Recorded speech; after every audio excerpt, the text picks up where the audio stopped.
دغه مدرسې د اسلامي دین مرکزونه دي، د علمي کانونه دي، د علمي کانونه دي. محترمو دوستانو، مدرسه څه ده؟ استاد څوک دی او شاګرد باید څنګه وګڼل سي؟ مدرسه د هسپتال حیثیت لري، استادان د ډاکټرانو حیثیت لري او شاګردان د مریضانو حیثیت لري. بعض شاگردان به سرطان وي، بعضی به شوګر، بعضی به زکام وي. استاد باید د علاج فکر وکړي. مدرسه باید خاد او زندان نه وي چې وهل، ټکول یا شکنجه پکښې کیږي.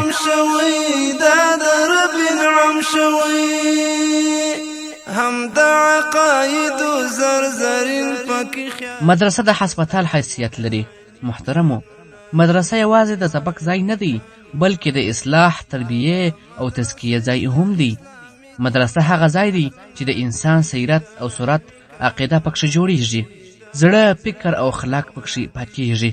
مدرسه د انسان د جوړېدو ورکشاپ دی. که انسان ته یوازې علم ورکول سي خو اخلاق او تربیه ورسره ضمیمه نه وي، هغه علم مفید او ګټور نه ګرځي.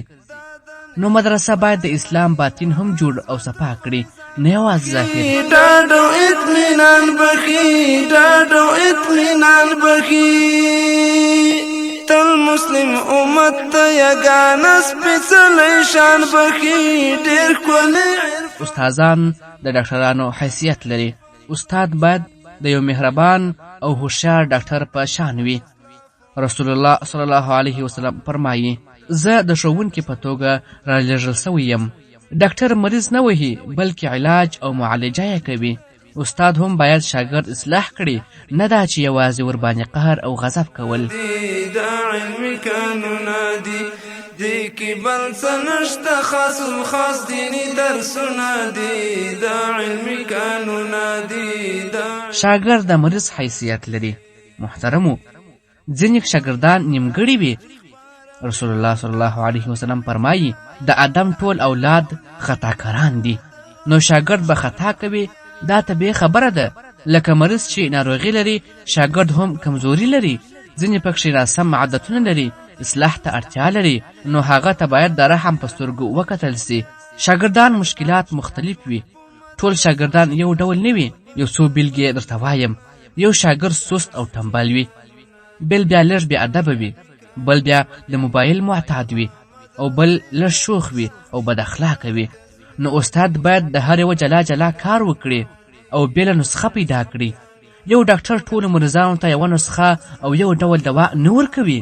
همداسې استاد هم باید د هر شاګرد مطابق تربیه وکړي.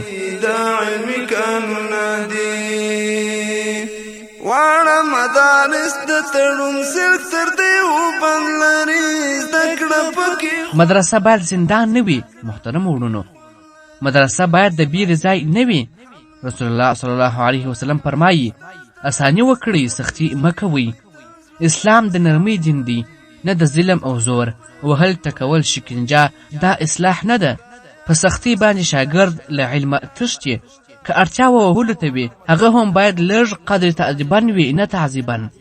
که یو ماشوم له مدرسې څخه وبېدېږي، نو هغه به بیا نه علم زده کړي او نه به اصلاح سي. نو خلاصه او مطلب دا دی، مدرسه باید د رحمت ځای وي. استاد باید مهربان وي. شاګرد باید په حکمت اصلاح او پوه کړي.